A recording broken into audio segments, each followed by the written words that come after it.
আসসালামু আলাইকুম এভরিওয়ান। আপনারা কিভাবে আপনাদের অ্যাকাউন্টটি মাইরবি অ্যাপে লগইন করবেন, আমি আজকে আপনাদের সেটাই দেখিয়ে দেব। তো প্রথমে আপনারা চলে যাবেন প্লে স্টোরে যাওয়ার পরে উপরে সার্চ বার পাবেন। এখানে লিখুন ROBI অ্যাপ। রবি অ্যাপ লিখে সার্চ করার সাথে সাথে এরকম একটা অ্যাপ চলে আসবে। জাস্ট আপনারা এটা ইনস্টল করবেন এবং এটা ওপেন বাটনে টাচ করুন। ওপেন বাটনে টাচ করার সাথে সাথে আপনারা এখানে দেখুন আপনাদের মোবাইল নাম্বার চাচ্ছে, আপনারা মোবাইল নাম্বারটি বসিয়ে দিন।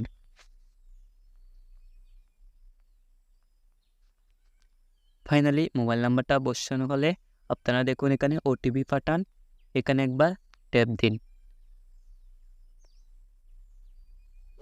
ট্যাপ দেওয়ার সাথে সাথে এখানে দেখুন আমার নাম্বার একটা ভেরিফাই কোড চলে গেছে এবং সাথে সাথে এটা বসে গেছে। দেন আপনারা লোকেশনটা ওয়াইল দিস অ্যাপ এখানে একবার ট্যাপ দেন, পারমিশন চাইলে এগুলো অ্যালাউ করে দেবেন। আবার অ্যালাউ বাটনে টাচ করুন, আবার অ্যালাউ বাটনে টাচ করার সাথে সাথে দেখুন ফাইনালি আমার অ্যাকাউন্টটা মাইরবি অ্যাপে লগ ইন হয়ে গেছে। এভাবে আপনারা আপনাদের অ্যাকাউন্টটি মাইরবি অ্যাপে লগ ইন করবেন।